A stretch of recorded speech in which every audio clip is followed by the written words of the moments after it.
안녕하세요. 저는 풍박사고요. 안녕하십니까. 저는 미스터 정입니다. 네, 만나서 반갑습니다. 예, 최근에 그 북한 김정은이 예, 러시아 푸틴을 만났습니다. 만난다고 합니다. 예. 이러면서 이제 출발을 했는데, 미국, 러시아, 예. 북한 간에 엄청난 유대가 이제 발생할 것 같고요. 음, 여기랑 관련해서 우리가 누누이 얘기했다시피 실제 패권 전쟁은 한국과 미국 사이에 있다라는 얘기로 많이 얘기했잖아요. 그렇죠. 예. 이거랑 관련해서 과연 어떠한 그 영향이 있을지, 이 군사 문화 여러 분야에 이 박식하신 우리 예. 미스터 정희님의 고견을 들어보도록 하겠습니다. 예, 사실은 이번 사태의 좀 배경을 얘기한다면 역시 우크라이나 전쟁입니다. 예. 우크라이나 전쟁이 이제 있었는데, 이게 우크라이나 전쟁에서 지금 미국 내에서 비판이 이제 극에 달했어요. 왜냐면은, 러시아를 단기간에 무너뜨렸으면 모르겠는데, 러시아가 지금까지 건재하면서, 지금 중국이랑 계속 친해지고 있지 않습니까? 그렇죠. 중국이랑 친해지고 있어가지고, 아무리 미국이 강한 나라라도 러시아, 중국이 힘을 합쳐서 덤비면은 이길 수가 없다. 최소한 이제 무승부다. 아무리 잘해도 무승부지. 이걸 저런 자원대국과 인구대국이 만나서 이걸 막 공장을 돌려버리면은 그렇죠. 상대가 되냐. 그래서 비판이 많았고, 최근에 그래서 이제 재미난 얘기 있었어요. 우크라이나 전쟁이 극적인 평화로 돌아왔을 것이다. 휴전으로 돌아왔을 휴전이고 이제 많은 부분에서 러시아한테 양보하고 미국의 거국적 양보를 인해 가지고 이제 우크라이나 전쟁이 급속하게 끝낼 것이다. 왜냐면은 더 이상 이 러중 외교 관계를 방치할 수가 없다. 어쨌든 빨리 우크라이나 전쟁 때문에 이 상황이 됐으니까 최대한 빨리 우크라이나 전쟁을 일단 끝내놓고 어쨌든 러시아를 잘 구슬려 가지고 반중으로 돌아서게 해야 된다. 그래서 사실 알긴 모르게 물밑에서 협상이 많이 진행됐는데 결국은 파토가 난 것 같다 이거죠. 파토. 우리 윤모 대통령이 엄청난 기여를 하신 걸로. 뭐 그것도 있지만 어쨌든 이 러시아 입장에서는 사실은 이 우크라이나 전쟁을 조기 종료시키는 첫 번째 이유가 사실 대선 때문이라는 걸 알고 있다는 거예요. 이 대선을 어떻게 해서 이기려면 우크라이나 전쟁을 이 상태에서는 뭐 안 되니까. 근데 이제 러시아 입장에서 이거를 대선에 이용당하게 놔둘 수가 없다. 우리의 그 피와 땀이 흘려진 이 우크라이나 전쟁을 통해서 플러스 그래서 제대로 된 그 양보를 얻었는데 양보를 못하고 오히려 미국은 지금 현재 아예 이럴 바에야 이것을 이제 대선 또 그것도 이슈로 만들겠다는 식의 또 그런 어떤 관성이 있다는 얘기도 있어요. 하여튼 뭐 이것저것 저랬던 하여튼 러시아가 이제 용서 못한다. 이제 마지막 길 니들이 놓쳤고 이제 우리가 어떤 짓을 하든 원망하지 마라 해서 첫 바다가 바로 이제 북한. 그러니까 중로 연합체도 심각한데 북중로 연합체 그거는 최악의 악몽이다 진짜. 좀 이런 상황으로 좀 달려가고 있습니다. 그러니까 왜 북한이 중요하냐? 일단은 이제 많은 사람들이 중국하고 러시아만 있으면 되지 왜 북한이냐라고 얘기를 하는데 사실 아다시피 그 러시아하고 중국은 군사 협력을 하기가 너무 힘듭니다.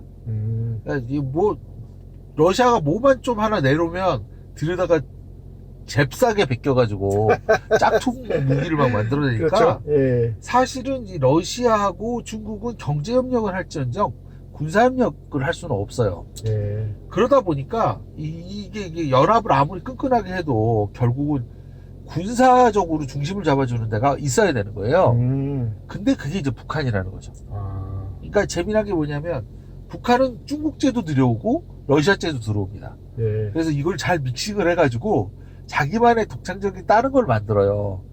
그러니까 이제 이걸로 이제 많이 가자. 그러면 이제 거기 동의할 수 있는 거죠.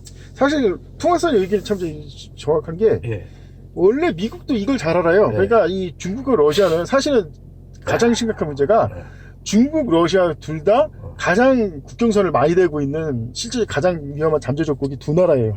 러시아도 마찬가지고 중국도 마찬가지고. 그래가지고 이게 어느 한순간 이 자기들의 영토를 밀고 들어올 수 있다는 두려움이 항상 있어요.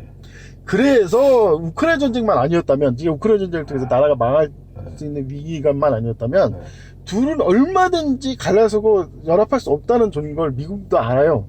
그래서 제발 빨리 좀 우크라이나 전쟁 끝내라. 그러면 어떻게든 둘을 갈라서게 할 자신 있다. 그런데 이제 정작 이 바이든 행정부에 대해서는 뭐 이도저도 못하는 뭐 그냥 하여튼 그런 상황이라서 이 두 연합체, 두 국가 간의 연합이 사실은 좀 아까 풍월섬이 대로 좀 불안한데 거기에 어떻게 보면 중재자 혹은 어떤 기준점의 역할로 북한이 들어서게 되면 그 얘기가 완전히 틀려지는 거죠. 틀려지죠. 예. 자, 그래서 지금 그 드디어 김정은이가 이제 푸틴을 만나러 러시아 영토로 출발했지 않습니까? 뭐 얘기 나오는 거 보니까 보통 심각한 상황은 아니에요, 진짜. 그 암살 위험 때문에 김정은이 항상 그 열차만 이용하지. 예, 맞습니다. 절대로 비행기를 이용하지 않는다고. 예. 뭐 유명한 얘기죠, 그 아주. 예. 아니 뭐 워낙 부품이 서방자 부품들이 많이 들어가거든요, 비행기에. 예. 또 최근에 또 프리고준도 그런 식으로 뭘 조작을 한번 하면 못 당하거든요. 사실. 그렇죠. 사실은 관련해서 솔직히 의심스러운 사람들이 많아요. 대표적으로 이제 필리핀의 막사이 사이 대통령이라든지 혹은 뭐 유명한 존 덴버라든지 예.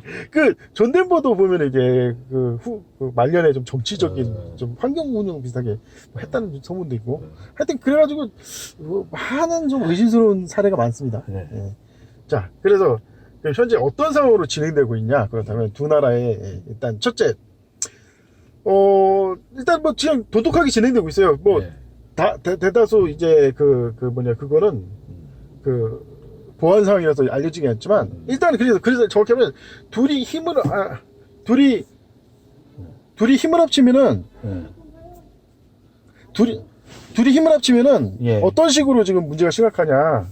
아까 말한 대로 이제 이 외교적인 문제도 심각하지만 일단 실질적으로 보면 북한에 지금 이 어느 정도 힘을 합치려면 지금 두 가지 얘기가 있는데 하나는 첫째 군사기술 엄청나게 제공하고 또 하나가 뭐냐면은 경제적 지원을 엄청나게 제공한다는 얘기인 겁니다. 그러니까 사실은 이게 왜 심각하냐면 원래 러시아, 중국이 서로가 가상적지만 더 조심하고 더 위험하게 생각하는 나라가 바로 북한이에요. 이거는 역사적인 관점을 좀 봐야 돼요. 바로 북한은 엄밀히 고구려의 계승자잖아요. 그렇죠. 고구려 당시 몽고 제국의 쿠빌라이한테 고려 황태자가 항복을 갔을 때 뭐라고 말하면서 좋아했냐면 수나라 100만 대군도 못 이긴 그 나라가 우리한테 항복하는 거냐 하면서 이제 기뻐했다는 일화가 있을 정도예요. 그러니까 옛날부터 러시아, 중국 쪽에 이 고구려는 전설적으로 심지어 왜냐면 이제 그 러시아를 완전 피떡으로 만들었던 징기스칸 같은 애들조차도 다 존경하고 두려워했던 사람이 고구려의 과기트 대왕이에요. 그러다 보니까 이제 그런 역사적 나라가 있기 때문에 사실 두 나라가 더더욱 제재를 가하고 압력을 가했던 게 사실 북한이었습니다. 역사적으로 우리나라가 이제 뭐 육자회면 한다 해가지고 러시아, 중국을 끌어들여서 이제 북한을 압박하는 카드를 썼고 그래서 그동안 러시아에서 제대로 된 외교 물자 지원이나 군사 지원이 없었던 것도 다 그런 것도 있지만은 우리나라의 외교적 성과도 있지만 그 이면에는 두 나라가 항상 두려워했던 거예요. 북한이 강력한 국가가 되고 그러면은 이제 세계 자기네들이 아시아에서 자기들 힘이 위축될 거다. 그 나가서 국가적으로 위협받을 수 있다. 이런 면에서 이제 북한을 경계했는데 지금 러시아 입장에서는 이제 굉장히 다급해진 거죠.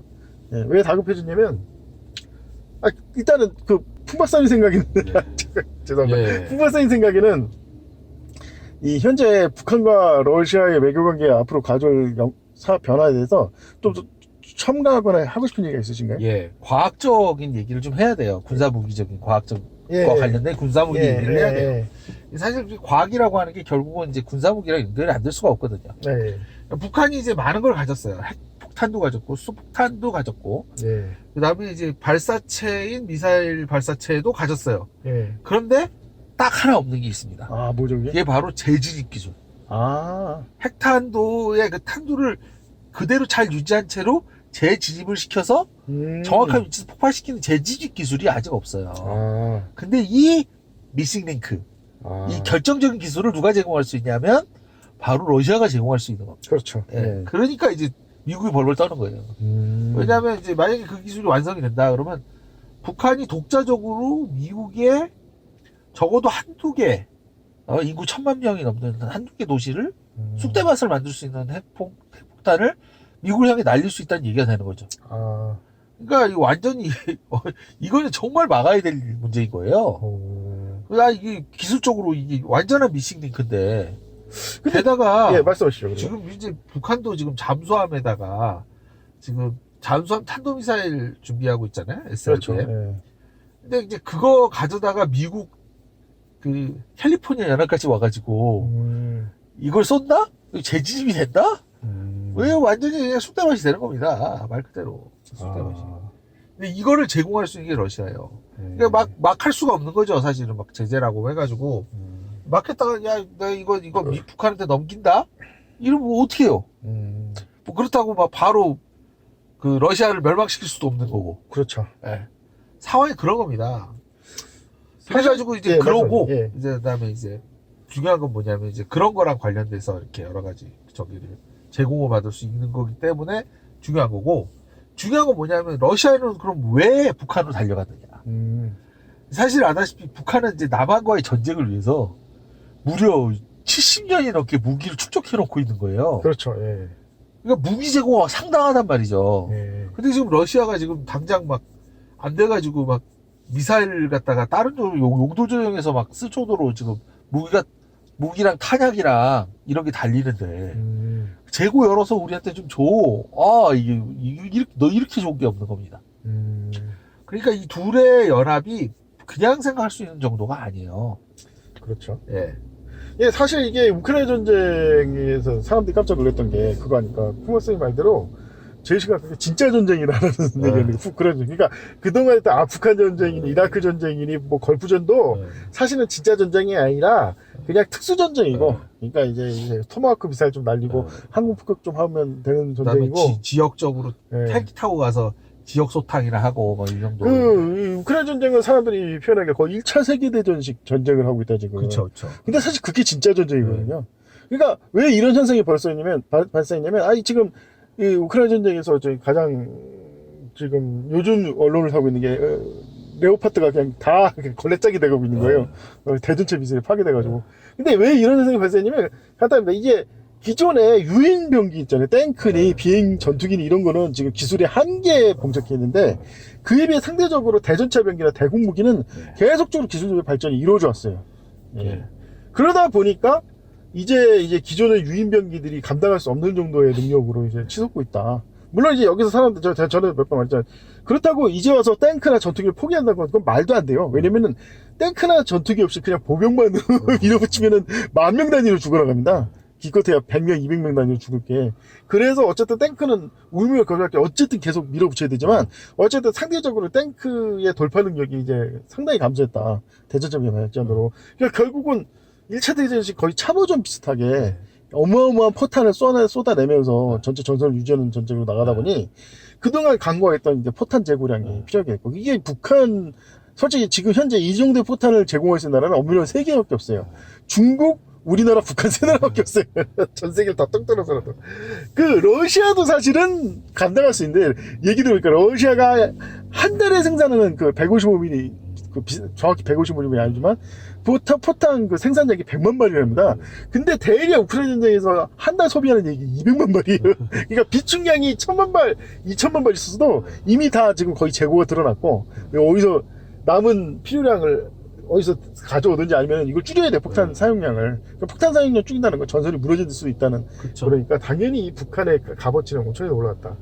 그러니까 지금 현재 상황이 왜 이제 1차 세계대전처럼 돼버렸냐? 예. 교차할 수밖에 없냐? 예. 이게 서로 뭐냐면 드론 플러스 하마스 같은 미사일 전쟁이 돼버렸어요. 아, 그렇군요. 그러니까 무슨 얘기냐면 전에는 이제 하이마스. 네, 하이마스죠. 자, 이제 하이마스로 폭격을 할 때 예, 하이마스. 대략 어느 위치다라고 생각을 하고 하이마스를 대량으로 쏟아부었어요. 예, 옛날 카츄차가 그랬죠. 예, 그러니까 그런 식으로 이제 미사일 전력이 돌다가 요즘에 드론 병기가 발달하면서 뭔 얘기가 되냐면 드론이 먼저 쏴 가가지고 좌표를 정확하게 얘가 전속을 해줍니다.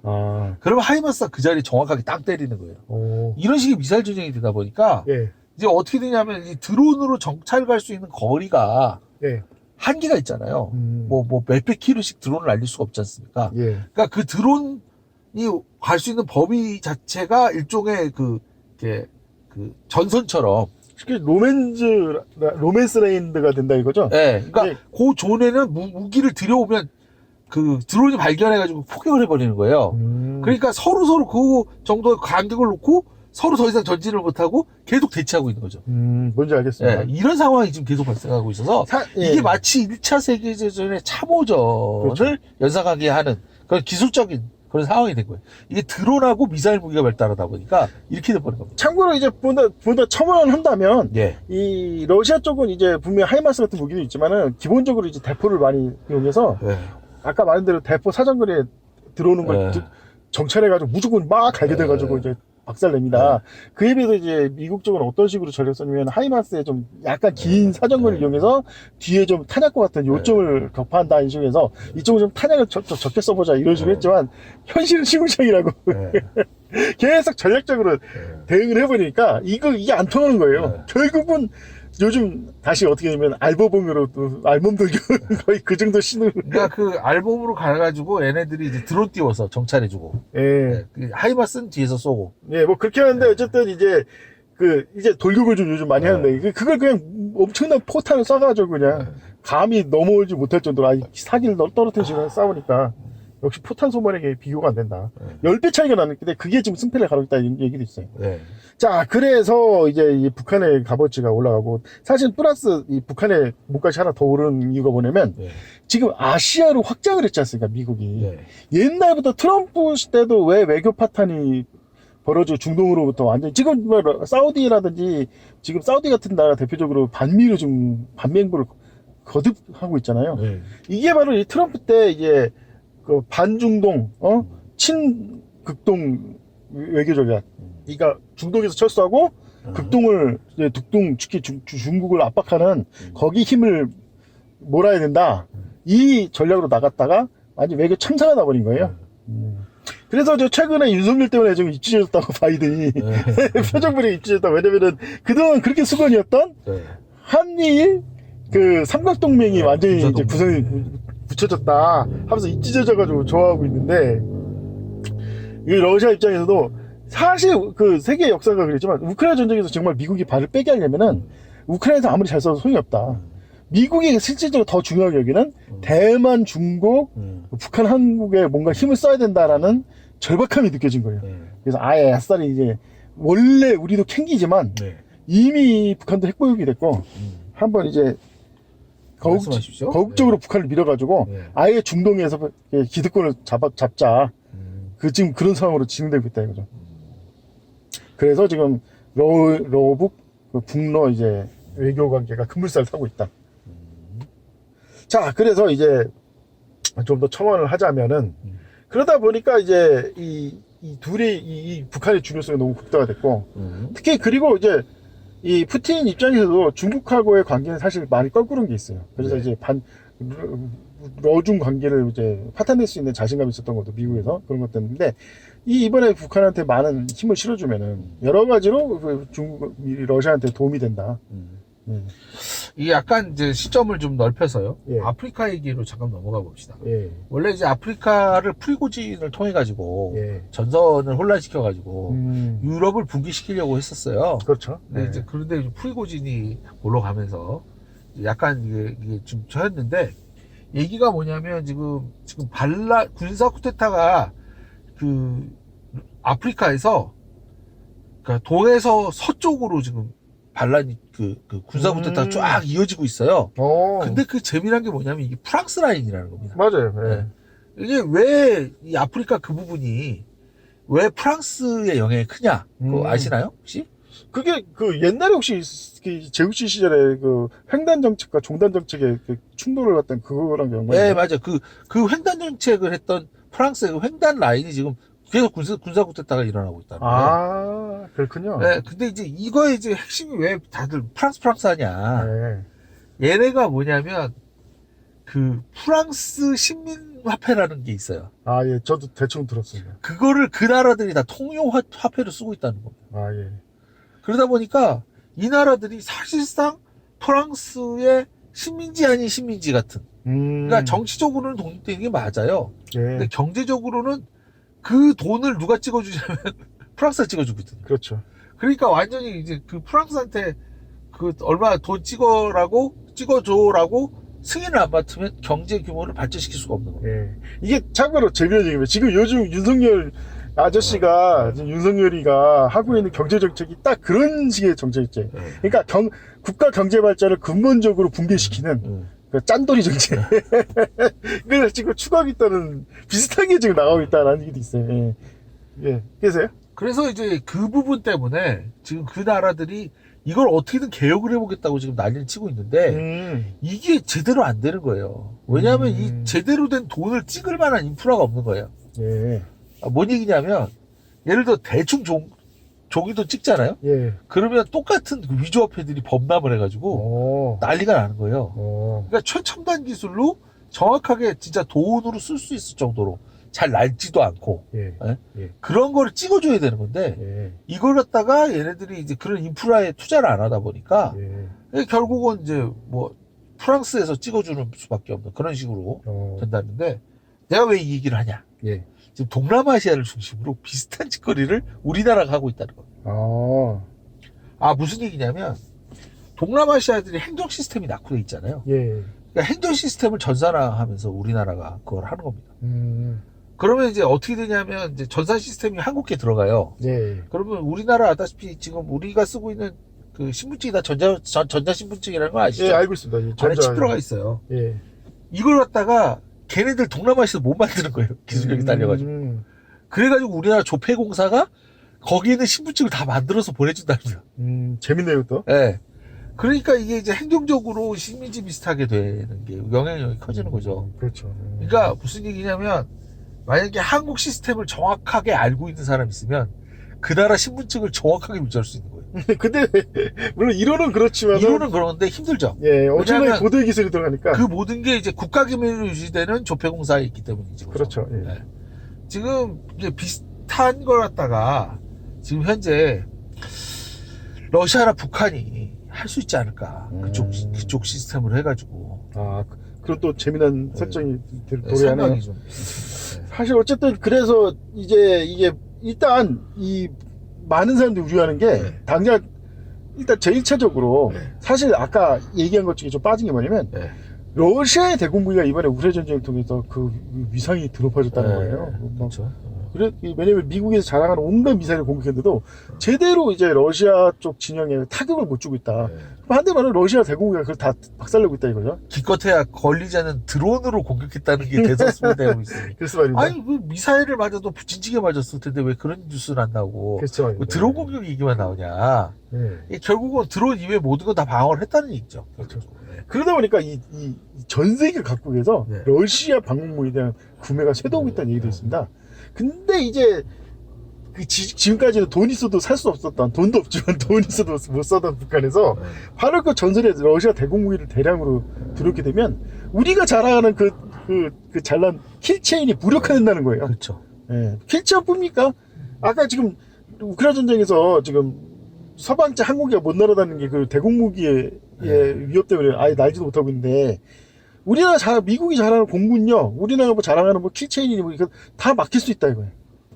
그러니까 지금 이게 다시 말하면 반대로 북한은 그 상대적으로 자유롭게 핵무기를 공격할 수가 있다. 그렇게 따지면. 그러다 보니까 굉장히 심각한 위기로 좀 군사기술적으로 되고 뿐만 더 심각한 게 문제가 뭐냐? 이 경제적인 막대한 지원을 할 가능성이 있다. 그러면 북한의 경제가 확 살아날 거고, 애초에 우리가 비핵화의 조건이 경제 개발이었지 않습니까? 아예 비핵화 가능한 모든 군사를 제하고, 그러니까 모든 비핵화 가능한 카드가 다 사라진다는 거예요. 그리고 여기서 플러스 최악의 상황이 뭐냐? 제대로 된 상호 방위조약 같은 걸 맺어버리면 어떻게 되냐?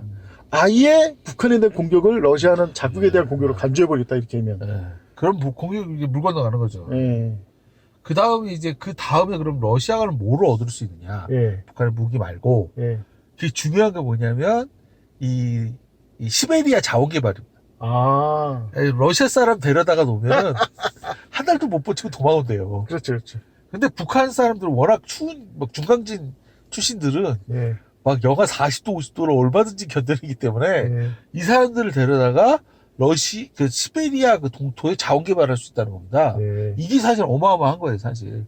잘 아다시피 시베리아 그 자원 벨트가 얼마나 대단하냐면 그 자원 벨트의 찌끄레기 중에 하나인 알래스카나 개발에도 어마어마한 자원이 나왔어요. 예. 그게 이제 시베리아 그 자원 벨트에 연결되어 있는 거거든요. 예. 근데 그 시베리아 자원 벨트는 알래스카의 최소 20배. 오. 그러니까 매장량이 최고 알래스카보다 20배는 많을 걸로 추정을 하고 있는데 예. 왜 개발을 못했냐? 예. 너무 추운 거예요. 오. 그런데 문제는 뭐냐면 지구 온난화가 되고 있어요. 그러니까 이제 만약에 얘기한 것처럼 시베리아에서 기껏해야 지금 채굴하고 있는 게 가스밖에 없어요. 그렇죠. 예. 가스 말고 우라늄, 원유, 뭐 철강, 철강 뭐 이런 것들, 그다음에 이제 특히 히토리움 예. 이거 개발하기 시작하면은 정말 러시아는 어마어마한 자원부국이 될 수밖에 없어요. 어. 근데 그걸 왜 못하고 있느냐? 너무 추워서. 근데 북한은 가능하다. 그래서 이제 북한과 이제 러시아가 신화지만 상호 시너지가 엄청나기 때문에 네. 이게 지금 이 미국 입장에서는 지금 발등에 불이 떨어졌다. 근데 이제 지금 그런 얘기도 있어요. 뭐냐면 캄차카 반도가 예. 러시아 입장에서 가장 애매한 곳이라고 합니다. 아. 이 캄차카 반도라고 하는 게 어디냐면 이제 일본 끝에서 이렇게 이어지는 예, 맞아요. 반도거든요. 그거 항상 요즘 일본이 맨날 돌려달라고 하는 사할린 4개섬이라고 네. 하죠. 네. 바로 그 위에 있는 게 캄차카 네. 반도잖아요. 예. 왜 캄차카 반도를 자꾸 얘기를 하냐면 예. 이 캄차카 반도라는 게 정말 계륵이라는 겁니다. 아. 왜냐하면 이 캄차카 반도가 어업수산도 대단하고 그 안에는 천연자원도 엄청나게 많은데 예. 인구수가 극히 적어요. 아. 너무 추워서. 그렇죠. 그래서 거기에 있는 그 토착인들이 사실은 별로 이제 그런 그 자원 개발을 하면 엄청난 시설과 사람이 들어가 있는데 그건 못하니까 어업수산업으로 먹고 살거든요. 오. 근데 그 어업수산물을 다 누가 수입하냐면 한국이 수입해 주는 거예요. 아, 예. 그래서 아예 이제 어떻게 했냐면 러시아가 그런 것까지 제안했다고 그래. 관리권을 한국한테 준다. 캄차카 반도에 대한 관리권을. 예. 그래서 한국인들이 와서 어떤 관리하고 개발을 해주면, 그래서 어느 정도 인프라가 구성이 되면 그때 러시아가 이제 본격적으로 자원 개발에 들어간다. 라는 이제 구상이 있어요. 예. 근데 지금 이거를 왜 꼭 한국하고 해야 되냐? 북한하고 못 하겠냐? 이런 얘기가 지금 나오고 있는 겁니다. 그렇군요. 그래서 캄차카 반도를 아예 한국에 띄워주고 다른 걸 만든다 뭐 이런 얘기도 있었어요, 사실은. 예. 예. 사실 그래서 러시아와 대립 관계를 했을 때 윤석열이가 윤석열 비판하는 사람 엄청 많아요. 아니, 생각 있는 사람 다 비판했어요. 왜 굳이 긁어 부수를 만드냐, 바보같이.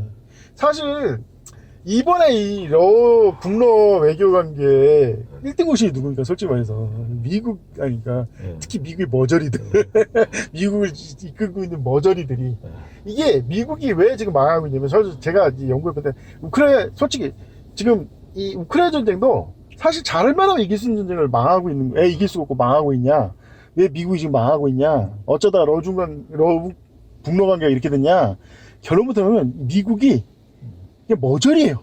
그냥 다른 거 말할 필요 없이 이게 머저리가 된 거예요, 미국이. 그러니까 무슨 얘기냐면 한 치 앞도 계산을 못하는, 당장의 자신의 목표와 이익만을 추구하지 아무것도 모르는 머저리 같다. 그 더 이상, 왜냐면 그게 언제부터 시작되면 옛날에 이라크 전쟁 때 주변에 생각 있는 사람 다 반대했어. 이 후세인 무너지면 안 된다. 후세인 무너지면은 이라크는 그 시아파가 지배하는 세상이 됐고, 시아파가 지배하면 시아파 국가인 이란이랑 어떤 관계가 되겠냐.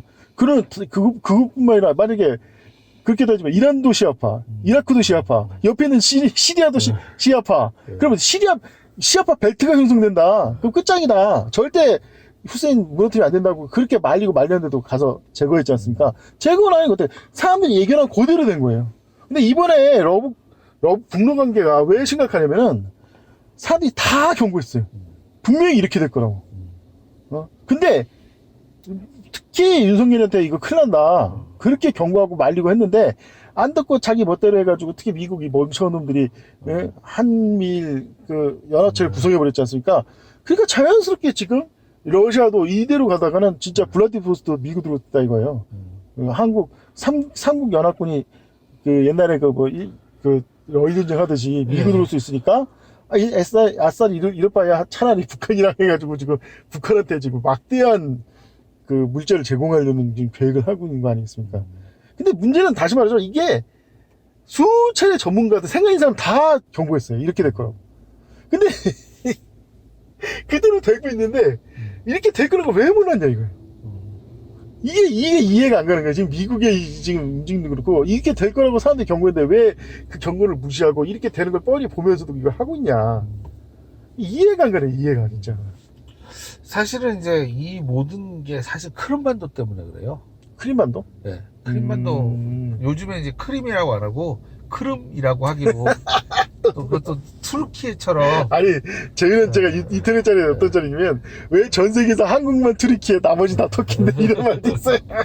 그래서 크름반도로 발음하기로 했는데, 예. 중요한 건 이 크름반도가 문제가 아주 이제 심각한 게, 예. 러시아한테 전에 이제 2013년도에 병합시켜줬잖아요. 예, 병합, 예, 했죠. 예. 그래서 그랬으면 사실은 러시아는 거기서 욕심을 끊고 예. 우크라이나에서 관심을 끊었어야 돼요.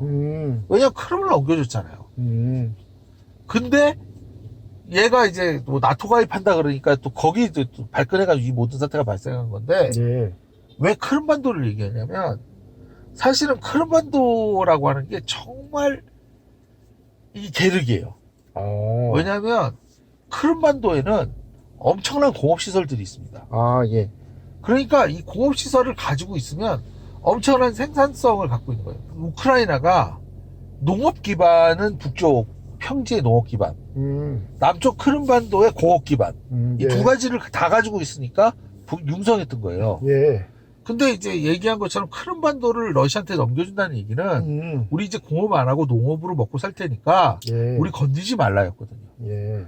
근데 그러면 이제 얘네가 농업만 갖고는 안 되잖아요. 예. 그러니까 서방하고 어쨌든 손을 잡아서 무역을 제대로 해야 될 거 아니에요. 예. 그러니까 이제 얘기한 것처럼 나토 가입을 한 건데 예. 크림을 받았으면 나토 가입도 받아줬어야 돼요. 예. 크림을 넘겨주는 대신에 이렇게 한 거니까. 근데 사실은 예. 제가 여기서 이제 왜 나토 가입을 반대했냐면은 재미난 얘기가 있더라고요.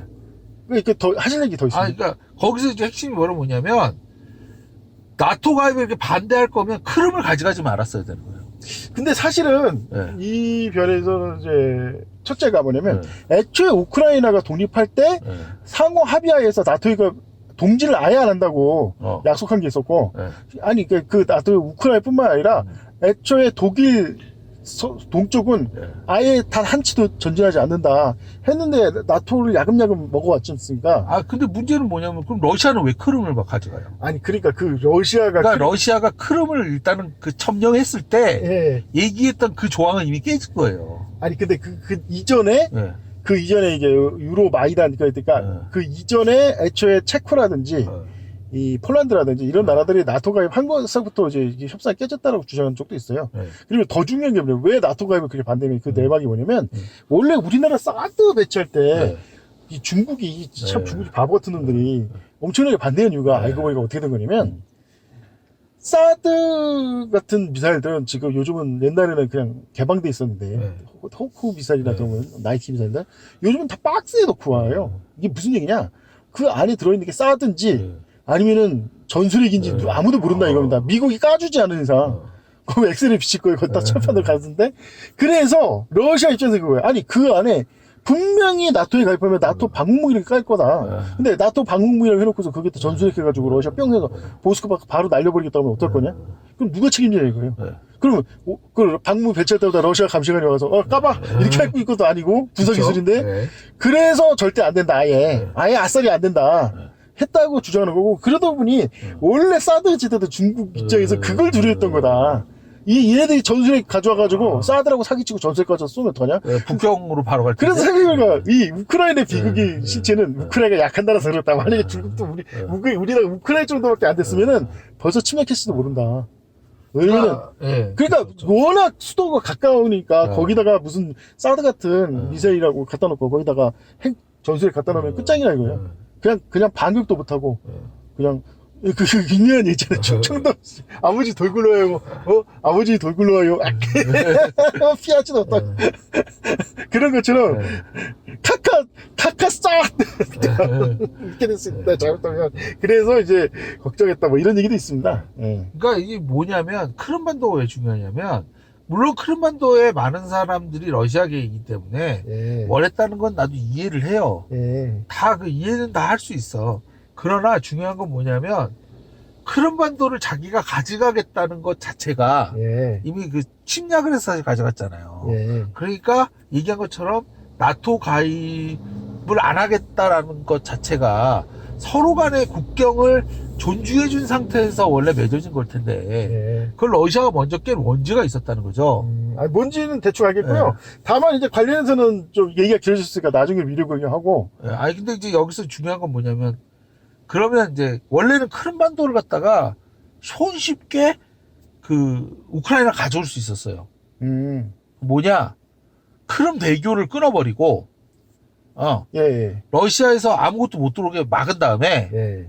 그러면 얘네들 굶어 죽을 수 없잖아요. 예. 그러니까 우크라이나가 식량 지원해주면 그거 받아서 그걸 해버리면 살 수밖에 없으면 그러면 우크라이나가 쉽게 크림반도를 가져올 수 있다고 생각을 해서 사실은 이 크림반도를 가져오려고 사실 이걸 이렇게 부추긴 게 있어요. 근데 결정적으로 이거를 누가 막았냐? 앨런 머스크가 막았다는 거죠. 글쎄, 제가 그동안 들었던 소식이랑 좀 달라가지고, 네. 이거 얘기를 하다 보면 얘기가 길어질 수 있으니까, 네. 그 크림반도 얘기는 네. 좀 나중에 얘기를 하고. 한번 이제 지금 북한하고 왜 이제 얘기를 하고 이렇게 있느냐? 예. 사실은 이제 원래는 이제 대교를 쉽게 끊을 수 있다고 생각을 했어요. 근데 중요한 건 그 얘기는 얘기하면 엄청 길어질 수 있어요. 네. 제가 사실은 이게 애초에 이걸 따지면 유로바이단 폭탄의 불법성, 그쵸. 국경에서 미국이 저항하고 있는 세계 각국에서 벌어진 추잡스러운 색깔 혁명부터 얘기를 해야 돼요. 네. 그러니까 애초부터 맨날 사기치고 야베 짓 한 거는 미국인데, 네, 그쵸. 그러니까 얘기가 엄청 길어져요. 그러니까 그 얘기는 좀 나중에 미루기로 하고요. 일단은 지금 러시아와 북러 관계가 단순히 지금 대두된 문제가 아니라 애초에 저는 이걸 어떻게 보냐면 역사적인 엄청난 숙제였다고 생각합니다. 그러니까 애초에 이렇게 했다는 거예요. 러시아 제국이 왜 망했냐 이거예요. 전 러시아 제국이 망한 게 사실은 시베리아 항전철도, 즉 다시 말해서 북선, 그러니까 러선 동맹이 가져온 초래한 어떤 사건이라고 봅니다. 이게 좀 러시아 혁명 자체가 색깔 혁명이잖아요. 우크라이나 유로마이단 같이 러시아 혁명 자체가. 그래서 이게 어떻게 된 거냐면 전에 몇 번이나 말씀만 왜 영국은 러시아의 남하를 필사적으로 막았는가. 많은 사람들이 러시아의 해군 진출에 목숨을 걸었다고 하죠. 저는 그걸 아니라고 보는 게, 아니 해군 강한 나라가 러시아만 있나요? 뭐 프랑스도 그 난리치고 다른 나라 난리치는데. 근데 사람들이 간과했던 게 정말로 러시아 해군을 두려웠던 게 아니라 러시아의 지형적 위치상 어느 쪽으로 해군이 진출하든 그 영중 무역 항로를 침범할 수 있다 이거예요. 그래서 영국이 세계를 지배하는 핵심 무역론이 무역 독점. 그러니까 아편전쟁 이후로 중국 청나라와 무역을 아예 사실상 독점해버렸잖아요. 물론 이제 다른 나라가 아예 못한 건 아니지만 그것이 영국의 진짜 힘의 핵심인데 그것을 러시아가 침해할까봐 러시아를 그렇게 필사적으로 막았던 겁니다. 근데 그게 어처구니없이 아이러니하게 어이없는 이유로 완전히 깨져버린 게 맞아요. 미국을 세계 최강으로 만든 결정적인 사건이 카츠라 데프트 조약이었다. 그걸 통해서 일본하고 미국이 힘합쳐가지고 영국의 그 중국 해상 무역로에 도전을 해버리니까 아무리 강한 영국이라도 그 두 개의 나라 상대로 전쟁에서 이긴 건 불가능하기 때문에 사실상 협상으로 이제 사실상 거의 준항복에 가까운 치욕을 당했다. 그러다 보니 근데 여기서 아까 말한 게 변수가 그렇죠. 러시아랑 이제 대륙 시베리아 횡단철도가 우리나라랑 이제 영국을 연결하는 거죠. 예. 그러니까 영국까지 기점이 한국이고 끝 종점이 영국이죠. 예, 물론 이제 그때는 해저 터널이 없으니까 프랑스까지지만 사실상 유럽 전체를 아우르는 거예요. 그렇죠. 그러니까 새로운 중국과 유럽 간의 무역로가 개설되는 겁니다. 그러다 보니 이것을 막기 위해서 어떻게 했냐 결국은 이 러시아의 색깔혁명, 그러니까 공산화를 시켜버려가지고 아예 러시아 왕조를 무너뜨리고 사상의 차이를 이유로 해가지고 아예 그냥 봉쇄해버렸다. 그것이 그러다 보니 그때 수건이었던 그 러선 외교가 드디어 북러 외교로 다시 부활한 거다 저는 이렇게 봐요. 그러니까 엄청나게 심각한 거죠 이건. 그러니까 그동안 미국이 힘이 뭐 해상패권이라고 미국 해상패권은 사실 그 처음에 미국 해상패권의 핵심은 중동석유였단 말이에요. 근데 사실은 이 1980년대를 기점으로 해가지고 중동석유에서 뭘로 보냐 대중무역으로 바뀌어요. 해상패권의 진짜 힘이. 그래서 왜 태평양을 그렇게 장악하려면, 태평양을 장악하지 않으면 미중 무역의 주도권을 미국이 장악할 수가 없어요. 그래서 이제 결국은 그때 시대 수천 년 동안 중국 무역이 세계 무역 경제를 지배했듯이 그 무역의 주도권을 러시아가 차지하려고 했던 사건이 바로 시베리아 횡단철도였다. 이 시베리아 횡단철도 때문에 그 이토 히로부미도 그것 때문에 죽었고, 예. 왜 이토 히로부미가 얘기 들어보니까 우리나라 두만강 끝쪽으로 남북강 끝쪽을 러시아한테 줘가지고 러시아는 화해한 다음에 시베리아 진출하려고 했다는 거예요. 이토 히로부미가. 근데 그 직전에 안펠당해가지고 그게 다 무산됐고, 만약에 그게 강했다면 아까 말한 대로 중국 유럽의 무역 시스템을 완전히 러시아가 장악하는 거죠. 예. 지금 현재 이제 지금 얘기가 어떤 얘기가 나오고 있냐면, 예. 비행기를 없애자는 얘기가 자꾸 나오고 있대요. 아. 그게 무슨 얘기냐면, 지금 석유 탄소 발자국 얘기 많잖아요. 예. 지금 전 세계에서 교통량을 중심으로 예. 기름을 가장 많이 먹는 교통수단이 비행기입니다. 아, 그렇죠. 어마어마한 양의 그 탄소를 소모를 해요. 그렇죠. 예. 그거에 비해 열차는 너무나도 환경적이라는 겁니다. 심지어는 아예 안 쓸 수도 있잖아요. 네. 근데 이제 드디어 이제 예. 그 LK99가 등장하면서 예. 사실상 그 거의 그걸 안 쓰는 가스, 탄소 배출 거의 안 하는 열차가 이제 등장하게 될 판국이 돼버린 거예요. 그러니까 지금 이게 지금 왜 이제 지금 탄소 자꾸 얘기 나오냐면, 지금 올해만도 벌써 이미 기후 온난화를 느끼지 않습니까? 그렇죠. 예, 맞아요. 그러니까 이것만 봐도 어마어마한 거예요, 사실은. 그래가지고 지금 이게 그러면 왜 자꾸 이 얘기가 나오냐? 결국 석유 패권도 얘기 나오지만 결국 열차 중심의 어떤 물류 체계를 활성화시키려고 하는 게 아닌가. 그래서 이제 자꾸 이제 그 얘기하는 거예요. 특히 이제 미국이 심각한 게 열차 관련해서는 기술이 엄청나게 막 3류, 4류 국가로 지금 거의 전락했지 않습니까? 그렇죠. 한국이 이제 오히려 지금 그 얘기가 이제 원래는 최고 기술이 일본 신칸센하고 그 프랑스 떼제베였거든요. 열차 기술이 이 두 개가. 근데 이제 신칸센에도 이제 문제가 생기기 시작했고. 왜냐하면 이제 신칸센 섬나라에서 얼마나 열차를 많이 깔겠으니까 한계가 도달했고, 그에 비해 떼제베도 그 기술을 더 이상 발전을 안 시켜서 지금 우리나라가 떼제베 기술을 받아온 거잖아요. 그렇죠. 근데 오히려 이제 반대로 지금 안정적으로 달릴 수 있는 차세대 그 열차 개발에 프랑스가 오히려 한국에다가 이제 기술 협력을 요청했다는, 또 반대가 됐다는 거예요. 그래서 철도 기술도 한국이 최고고, 그 다음에 이제 중국이 뭐 자체적으로 뭐 엄청난 거 했다고 막 고속철도 했는데, 진짜 거짓말 안 하고 4번의 대형 참사가 있었는데, 열차랑 사람이 다 떼죽음 당하니까 열차채 땅에 묻어버렸답니다. 그 아주 유명한 사건이죠, 그거. 그 무려 한 번에 2만 명이가 뭐 거의 하여튼 엄청 많이 죽었어요. 엄청 많이 죽었어요. 그러니까 이게 이런 정도로 돼버리다 보니까 얘기한 것처럼 열차 기술은 한국에 의존할 수밖에 없게 돼요. 사실 이 중국이 이제 나름대로 쓸만은 한데 사람들이 이제 간감하게 쓸만하지 제대로 쓸 수 있는 제품을 못 만드는 게 원래 중국 특성이다. 왜 이런 현상이 일어날 수밖에 없냐면, 결론부터는 너무 머리가 좋아요. 머리가 좋으니까 항상 뒷구멍 만드는데 귀신 같아요. 그러니까 차라리 적당한 거 만들겠다고 하면 뒷구멍 만들면 얼마나 덜 만들겠습니까? 가성비 따져서 하는데. 근데 고급 제품을 만들면 많은 비용이 들어가잖아요. 왜 그렇게 힘들게 이렇게 머리 써서 하면 되는데, 이렇게 생각하는 게 기본이다 보니까. 옛날에 이게 얼마나 심각하냐면, 그 전설의 제갈공명이 왜 북보를 했는지 어떤 사람이 얘기를 하는데, 그 이후의 실체는 뭐냐면, 사실은 북방민족한테서 말을 사고 싶어도 위나라가 가로막고 해서 못 샀다는 거예요. 그래서 북쪽을 뚫어가지고 북쪽 기마민족한테서 말을 사서 그걸로 기병전에서 다 쓸어버릴 생각으로 북보를 했다는 얘기가 있을 정도입니다. 반대로 무슨 뜻이냐? 그 대단한 제거경에도 말 키우는데 실패했다. 아니 왜 수천 년 이 중국이 망할 때까지 왜 항상 이 북방민족한테서 말을 사왔냐면, 아무리 중국 내에서 말을 키워도 키우고 나면 비리비리한 거예요. 뭔가 중간에 띄워먹는 거예요. 근데 그게 왜 이해가 되는 게, 아니 그냥 보기에 멀쩡한 말을 키우니까, 아니 만약에 그냥 키웠는데 그냥 보기도 이상한 말 키웠으면 황제 명으로 키우는 건데 바로 뭐가 된 거 아닙니까? 근데 키우고 나면 뭔가 비리비리한 거예요. 키우고 나면. 그러니까 왜냐 허브대는 멀쩡한데 맞아. 실속이 없는 거지. 예, 왜냐 그 실속을 채우는데 많은 힘이 들어가니까 그것 좀 하면 얼마나 많이 남는데 해가지고 뭐 이상한 거 섞여 매기고 그런 거죠. 항상.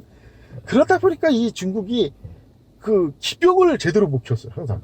기병이 맨날 북방민족한테 기병으로 박살나고. 그러니까 비슷한 게 예. 지금 중국의 해군입니다. 아 맞아요. 이게 항공모함을 만들었는데 겉은 허들 멀쩡해. 근데 어디가 꼭 물이 새. 예. 그래가지고 계속 지금 항공모함을 3척을 만들었는데 제대로 운영을 안 하고 1년 365일 중에 무려 200일을 갖다가 수리하러 정비하러 들어간다는 거야. 맞아요. 예. 어딘가 꼭 구멍이 있는 거예요. 비행기도 이상해가지고 항상 정비하기 바쁘다고. 중요한 건 뭐냐면 예. 그 중간에 누가 이제 막 그걸 하냐고 나사를 빼먹고 구멍이 나잖아요. 예. 그래가지고 꼭 물이 새가지고 물 청소를 못 한다는 거예요. 아 맞아. 저도 왜 배를 못 만드냐면 얘기 들어봤는데 배를 어떻게 요즘은 옛날에 어떻게 만드는지 옛날에 통으로 만들었잖아요. 근데 요즘은 파트 만들어서 그걸 부딪힌다는 거예요. 근데 우리나라는 하면은 거의 뭐 몇 미리만 차이 나도 난리 나는데 몇 센치가 그거를 어떻게든 끼워 맞춘다는 거예요. 근데 그렇게 끼워 맞춘 거 일반 상소는 쓸 수 있어도 군용으로 쓰면 죽음이에요. 똥강 부러지죠. 네, 막 그러니까 이게 민간용으로는 꽤 쓸만한데 꼭 군용이 문제. 자, 이게 비슷한 걸 내가 얘기를 하나 할게요. 예. 뭐냐면 여름철에 쓰는 선풍기 있잖아요. 예. 휴대용 선풍기. 예. 거기에 항상 얘기가 뭐냐면 선풍기 날이 있는 선풍기 프로펠러가 있는데 그걸 다치지 말라고 꼭 캡 같은 걸 씌우잖아요. 예, 그렇죠. 근데 캡이 없이 만들어진 특허 제품이 있어요. 아. 어떻게 되냐면 이게 돌다가 뭐가 이렇게 딱 닿잖아요. 예. 그러면 날개가 자동으로 접혀요. 그래가지고 안 다치게 하는 그런 특허품이 있어요. 예. 엄청나게 대단한 기술 아닙니까? 예, 그렇죠. 근데 중국에서 똑같은 걸 만들었는데 예. 날개가 안 접히는데 안 다쳐요. 이유가 뭔지 알아요? 왜요? 프로펠러를 비닐로 만들었어요. 그렇군요. 멀쩡하게 바람은 나오는데 갖다 손을 대면 비닐이 알아서 구부러지면서 안 다쳐요. 우와, 그걸 보고 진짜 경악을 한 거야. 아니, 선풍기 날개를 비닐로 만들 생각을 하다니. 야, 쓸만은 한데, 예. 이게 말이 안 되는 거잖아. 근데 그걸 비싼 돈 주고 살 일은 없을 거 아닙니까? 그렇죠. 그러니까 싸구려로 이제 파는 거죠. 근데 얘기한 것처럼 뭐가 접근하면 자동으로 날개를 접어서 보호하는 그건 엄청나게 비싸거든요. 사실 내가 중국 사람들이 이럴 수밖에 없는 이유 중에 하나가 사실 재미난 얘기일까요? 쿠마 생각에 세계에서 가장 똑똑한 정부, 똑똑한 국민이 어느 나라 국민이고 어느 나라 정부인지 혹시 아십니까? 글쎄요. 어느 나라라고 생각하세요? 저는 알아요. 네, 뭔데요? 인도예요. 인도 정부가 세계에서 가장 똑똑한 정부고 인도 국민이 세계에서 제일 똑똑한 국민이에요. 그럼 왜 인도가 정오에 접근하실까요? 왜요? 일단 똑똑하니까 자기 살궁리부터 자기 살궁리부터 하기 때문에 아니 그 10억이 넘는 인구가 다 제각기 자기 살궁리를 하는데 나라 꼬라지가 어떻게 됐어요? 국가도 이 애초에 설립부터 자본주의, 사회주의 어느 쪽을 따르지 않고 둘의 장점만 합치겠다 해서 진짜 장점을 합친 거예요. 장점을 합쳤어요. 그러니까 죽도도 아니지. 그러니까 똑똑한 건 맞는데 세상은 그것만 가지고 안 돼. 오히려 멍청해야 될 때도 있는데 무조건 똑똑하기만 하니 나라가 좀 엉망이다. 그래서 내가 그걸 언제 알았냐면 이게 예를 들어 유명한 얘기입니다. 인도 사람은 뭐 시키면 일을 안 한다잖아요. 며칠이고 안 하다가 하라고 그제서야 한다. 근데 사람들이 이해가 안 가. 아니 왜 그렇게 행동하지? 하는데 사실 저는 알아요. 이게 제대로 된 역사를 알면 간단히 이해할 수 있어요. 스파르타가 자기의 10배 가까운 10배 이상의 메디나라는 어떤 특정 지역을 지배하고 있어가지고 스파르타가 존속됐는데 그 나라를 지배하는 첫 번째 방법이 뭔지 아십니까? 뭔가요? 가만 잘 살펴보면 그 나라 국민들 중에 몇 명은 일도 열심히 하고 머리도 똑하고 리더십도 사람이 막 잘 따라요. 그러면 어떻게 하냐? 군사훈련을 시킬 때 목표가 걔 가서 몰래 암살하기. 그 똑똑하고 잘난 사람 몰래 암살하기. 그런 식으로 똑똑하고 잘난 사람만 찾아내가지고 다 암살해버리니까 저항을 못하는 거예요. 인도가 보면은 알겠더니 인도가 인도 역사 수천 년 동안 그런 일이 몇 번이나 일어났겠냐고. 그러니까 제일 먼저 똑똑하고 잘나고 그러면 먼저 죽는다. 멍청하고 한심해 보여야지 먼저 산다. 그러니까 일 시키는 것도 일 시킨다고 바로면 그 지배자가 좋아할 거 아니야. 이게 요즘 같은 민주사회에서나 가는 거지. 옛날 같은 봉건사에서 죽기 딱 좋은 짓이에요. 아, 이런 거라 능력이 있으니까 반환 일으킬 수 있네. 그러니까 일단은 멍청한 척 하는 거고, 또 그러니까 이 애들이 첫 번째 얘가 이걸 왜 시키냐 이거예요. 내가 반란 일으킬 만한 능력이 되는지 시험해보려고 일을 시키냐, 아니면 정말 급하고 심각한 일이어서 나한테 시키는 거냐. 이걸 아는 가장 좋은 방법이 안 하고 버티면, 안 하고 버텨서 안 했어야 하는데 뭐 그럴 수 있지 하면, 아, 이 새끼 나를 시험한 거였구나. 근데 왜 안 했어? 나 이게 큰일 났다. 이거 어떻게 이렇게 하면, 아이고 해야 되는데 안 했구나. 미안하네. 해야지. 이렇게 되는 거야. 야, 인도 사람 진짜 천재네. 그래서 인도가 세계에서 제일 똑똑한 인물이다. 근데 결국 나라 꼬라지네. 자기 살 궁리하니까. 그러다 보니까. 자, 그래서 이제 중국도 마찬가지다. 왜 중국이 저 모양이냐? 애들이 똑똑해서 그래요. 오히려 멍청했으면 좀 생각 없이 열심히 일했을 텐데. 좋다. 그래서 이제 중국이 그런 거다. 그래서 제 결론은 뭐냐? 중국의 현재 이 문제는 절대 안 바뀔 것 같다. 왜냐면 이거를 바꾼다는 건 중국이 저렇게 거대한 나라 자체를 유지할 수 없다고 생각해요. 이 중국은 저 거대한 나라를 이끌고 유지하게 하기 위한 이 머리를 써서 저런 식으로 이제 국외 강태가 된 건데, 그거를 뭐 어떻게 한다? 지금 사실은 뭐 어렵다 이렇게 봅니다. 자, 이제 그럼 좀 본론으로 들어와서 이제 북러 관계. 일단은 이 북러 관계가 이제 호전되는 건 뭐, 네, 기정사실이고요. 예. 사실은 여기서 우리가 그리스도로서 이제 성경의 예언을 좀 한번 살펴볼 때가 된 것 같아요. 예. 저는 이제 드디어 성경에서 말한 때가 온 것이 아닌가라는 생각도 좀 듭니다. 어떤 때인가요? 그것이 바로 이제 사실은 이제 전에 혹시 얘기했는지 모르겠는데, 원래 남한과 북한은 예언이 돼 있어요. 예. 뭐 여러 군데서 예언이 돼 있지만, 그 중에서 이제 특히 이제 주목받는 게 성경 말씀에 땅 끝까지 이르러 증인이 되는데, 그 땅 끝이 어디냐? 근데 많은 사람들이 예상하기는 북한이다. 예. 왜 실제로 지금 전 세계에서 유일하게 복음이 사실상 완전히 금지되어 있는 나라가 북한이거든요. 그러니까 확실히 그 예언이 어떤 면에 상징성이 있다 이거예요. 근데 이제 이걸 통해서 북한이 이 복음화가 될 가능성이 있다. 이제 여러 가지로 이제. 아니 사실은 이게 왜 안타까운 것 중에 하나가, 원래 북한이 원래부터 이 경제 발전을 위해서 자꾸 이 남한과 화해 협력을 하고 복음화시키려는, 개방시키려는 의지가 있었어요. 근데 그거를 남한이 제대로 호응을 못했어요. 네, 그렇죠. 예, 결국 그것이 지금 러시아하고 지금 러시아한테로 그 공이 돌아간 게 아니냐라는 좀 생각도 하게 됩니다. 좀. 예. 그래서 좀 안타까운 것도 없잖아, 좀 있죠. 그렇죠. 예. 그래서 이 첫째 사람들이 이제 두려워하는 게, 북한이 이런 식으로 러시아한테 지원을 받으면은 국력이 성장하면서 이것이 곧 적화 통일로 이어질 수 있지 않냐라는 걱정을 하게 됩니다. 사실 그냥 액면 그대로만 보면은 사실 적화 통일의 위험이 엄청나게 증가하는 거예요. 그렇죠. 예. 아까 말했던 러시아 핵기술, 특히 러시아의 방공망, 러시아의 막대한 자원을 통한 경제 지원, 이거는. 그리고 그다음에 이제 얘기한 것처럼 상호 방위 군사협력. 예, 거기 플러스 최악의 상황에선 북중러 연합체. 완전. 그러면 완전 끝장이죠. 이거 잘못하면 남한보다 경제력에서 압도할 수도 있다는 생각이 들어요. 이렇기 때문에. 근데 이제 마치 과거 대만과 중국의 관계가 그랬지 않습니까? 처음에 이 70년대, 80년대에도 대만의 군사력은 감히 중국이 비빌 만한 게 없었다는 거예요. 그런데 갑자기 80년부터 미친 척하고 경제 개발이 되면서 지금 군사력은 거의 100배? 핵전력 뭐 포함해보면 100배나 아트키 넘어서지만, 뭐 그래가지고 게임이 한 3개월도 못 버틴다. 이런 얘기가 나올 정도로 이제 변화됐단 말이에요. 그래서 사실 많은 이제 우리나라의 그 열혈 방공 인사들이 두려워하는 게, 이 러시아의 힘으로 북한이 엄청난 강대국으로 성장하는 거. 특히 이제 원체 국가 체제가 그러다 보니까 조금만 지원해도 엄청난 효과를 본다는 얘기가 있습니다. 그래서 지금 이걸 두려워하고 있다. 자, 어쨌든 오늘 좋은 시간이었고요. 예. 뭐 오늘 이제 제가 이제 결론적으로 이제 마무리를 짓자면, 예. 마무리 발언하자면, 예. 이제 얘기한 것처럼 원래는 그 한국이 이제 얘기한 것처럼 미국하고 이제 패권 전쟁에서 예. 새로운 변수가 도래했다.